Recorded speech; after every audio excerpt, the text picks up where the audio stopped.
Hey guys, I am Gautam and welcome to GK Mix. In this video, I am going to talk about one important theory that is about collision theory.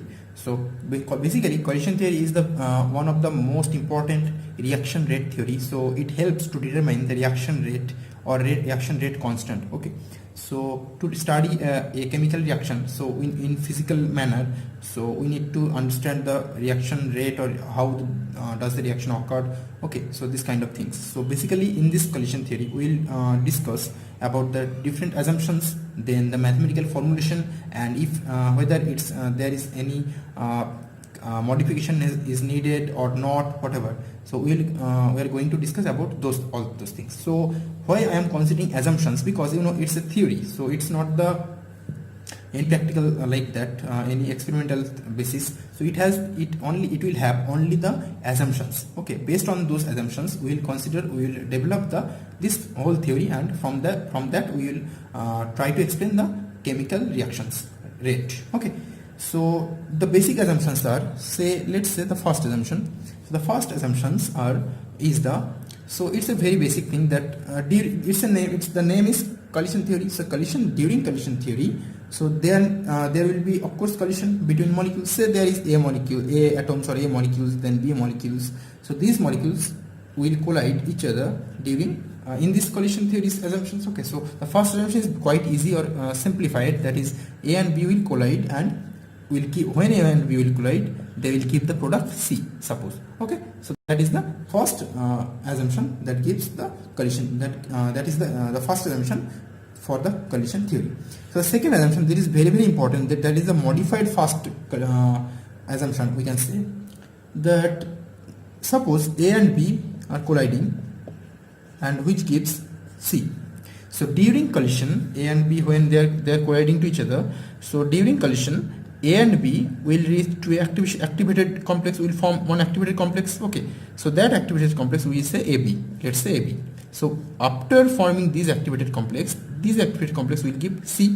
So this is acting like a intermediate, you can say, or transition state, you can say. So let's say one thing that from the beginning, from your graduation or whatever, so that suppose this is A plus B, the reactant, this is C, that is the product. So this will be the position of that activated complex. So this is the energy profile diagram, and this is the progress of reaction. Okay, so during this progression, what we get? We get generally the that this energy gap, that is the from reactants energy to activated complexes energy. So this energy gap is called activation energy. Okay, so to form this product, so first A and B need to reach to this need to form this activated complex. So to form that activated complex we need some energy. So from where this energy comes? So that energy comes from the collision. During collision, A and B, when they are colliding to each other, some amount of energy is generated. Okay, and that amount of energy helps to form this activated complex. Okay, so after forming this activated complex, this can easily go to the product. Okay, so before forming this one, we can get the products. That's why in the first case we are considering that when collision occurs we will get the product, but not actually. When the collision occurs, then the collision should be effective, so that this amount of energy, so the energy should be this amount of energy, activation energy, and that amount of energy will help to form this complex, activated complex, and that will give the final product. So this is all about the second, of course, assumption. So now coming to third assumption, that is about the activation. Okay, so one more thing, that in the second assumption, the energy that is necessary to reach that to form this activated complex, that amount of energy is called threshold energy. So the minimum energy that is required to form this activated complex is called the threshold energy. Okay, so remember this one. So the third assumption, that is during collision, suppose A and B are colliding to each other. So during collision, only we have to consider only the translational mode of motion. Remember this one, translational mode of motion, not any kind of vibrational or not any kind of rotational mode of motion. Okay, no vibrational, no rotational, only translational mode of motion we have to consider over here during in that assumptions. Okay, in these assumptions, so only translational mode of motion. What is translational mode of motion? So let's say a molecule, so a molecule will move towards x-axis, y-axis, or z-axis. So translational mode of motion means only it can move, not it can rotate, or no, neither it can rotate nor vibrate. Okay, so only translation will occur. This is true for also A, and this is also true for B. Okay, so the fourth assumption that is important is, this is the one of the most very important assumption, that says that the reaction rate, of course we have to consider reaction rate. So the reaction rate, which is equal to the number of effective collision. Remember the number of effective collision. Remember this one. This is very important assumption. So the reaction rate will be the number of effective collision. Okay, this is the fourth assumption. And the fifth and last assumption, that is about that the reacting molecules. Okay, so this A, this is B. So these reacting molecules are what? These molecules are, we have to consider this as rigid Hertz pair. So that like billiards ball. Okay, billiards ball. So that kind of rigid Hertz pair. Okay, we have to consider like the kinetic theory of gases. The gas molecules are rigid Hertz pair. Okay, so this should be rigid Hertz pair. These are the 5 basic assumptions to formulate the collision theory. Okay. So now coming to mathematical formulation. Okay, so now coming to mathematical formulation. So we need to get the mathematical form of this collision theory. So to do that, suppose we have already said that to get the product we have to reach to the activated activation state, activation energy state, this one. So from reactant. Okay, so this amount of energy, what we call the activation energy, EA. So to get the product we need to reach to this activation energy or more than that. Okay, so minimum energy or threshold energy will be the activation energy. So just from Maxwell-Boltzmann classical statistical distribution law, remember Maxwell-Boltzmann classical statistical distribution law. So from this one we can get the number of molecules having this energy or more than this energy. So the number of molecules having activation energy, okay, activation energy greater than or equal to EA. Okay, so we need to minimum energy EA to get the product. So if the energy is more than that, then also we will get the product. So we need to so the number of molecules that have the minimum amount of energy or more than that, or more than this activation energy EA, that will be from classical Maxwell-Boltzmann classical statistical distribution law. We will get the number of molecules. Okay, remember number of molecules, okay, having activation energy equal to this or more than this. Okay, number of molecules will be e to the power minus EA by RT.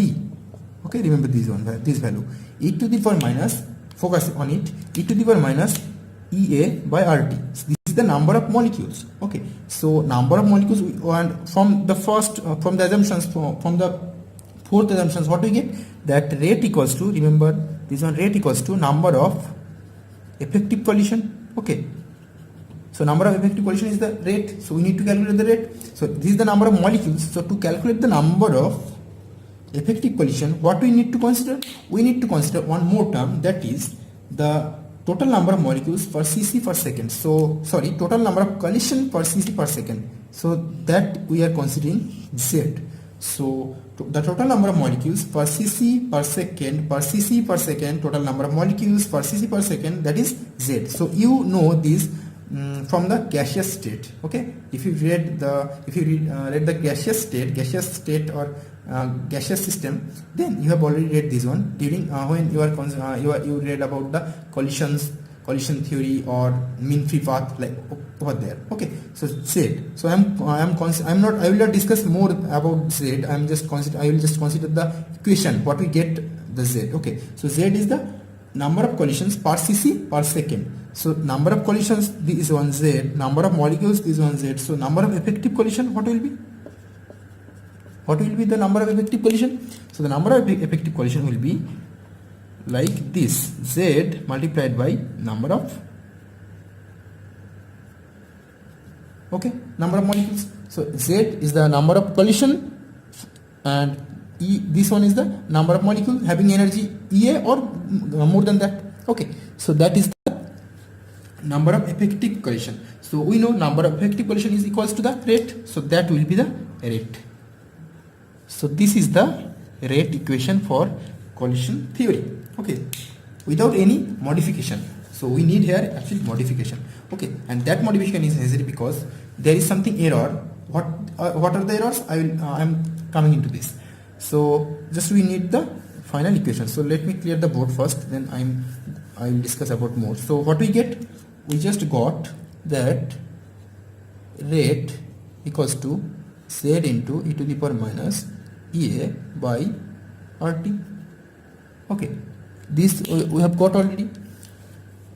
So now this rate, so we need to consider the collision. So collision may be, suppose this is A molecule, this is A molecule. So collision may be for two molecules, A molecules, or this is A molecule, this is B molecule. So collision may be two dissimilar molecules. So collision may be between the similar molecule but between the dissimilar molecule. So two types of collisions are possible. So for say let's consider similar molecules. So for similar molecules, collision should be, so this term is fixed. Okay, energy is constant, temperature is also, we can easily know that temperature. So everything will be in between in the Z term. So for similar molecule, Z is equals to root 2, remember this one, y sigma square Ca n prime square. So I'm not discussing how this equation is coming, because it's not the case over here. It's actually the gaseous problem. So whenever I will discuss that, you will easily get the equation, or you can easily read any other books for that. Okay. So this is the equation. So pi, so sigma square is the molecular diameter. So if it's a molecule, so the diameter is the sigma. Ca is the average velocity. C average, of course, you know the equation. Okay, so C is the average velocity of a molecule. Then because it's similar, a collision is occurring, so it's a collision between the same molecule, and n prime, which is equals to the number of molecules per cc. Now remember, number of molecules per cc, okay, per centimeter cube. Okay, so this is the equations for Z. So the rate, what will be the rate? Rate is equals to Z into this term, e to the power minus e by RT. So root 2 pi sigma square Ca n prime square into e to the power minus Ea by RT. So this is the equation of rate. So we need to calculate the rate constant. Okay, so basically from the basic collision theory, what we need to consider is, okay, let me tell about something others, that suppose there is a reaction that A to product and the rate constant is K. Okay, so what will be the rate of this equation? So rate will be what? Rate will be K into concentration of A. Okay, so rate will be K into concentration of A. So, and rate from this we get the rate constant will be what? That rate by concentration of A. Okay, so rate by concentration of A, that will be the rate constant. So here there is no concentration like term, there is rate equation. So concentration of what? The species. So here what are the species in the gaseous system? There is the number of molecules. Okay, so when this will come here, that is n prime square, there's the rate constant. Okay, K2, we are considering K2, that is secondary reaction. We are considering secondary reaction because a collision is occurring. So you can also consider as K, no problem. So K equation will be root 2 pi sigma square Ca, and it will vanish because it is coming over here, and the final equation will be this. So rate constant will be, this will be the rate constant. Okay, so rate constant will be root 2 by sigma square Ca e to the power minus Ea by RT. This is true for similar molecules, that is A collision. So if we consider these similar molecules, then what will happen?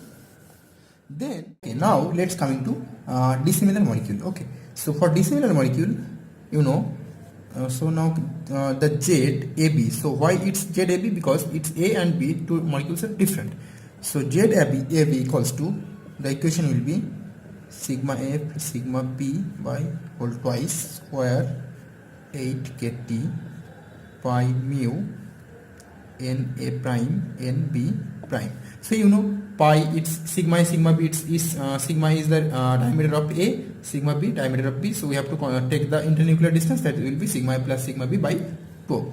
So here it's ca, this term is called average velocity, c average. Okay, so average velocity. So here we are considering mu instead of m. So mu means it's radial, of course it's the the reduced mass. Okay, and Na and Nb the number of molecules for Cc.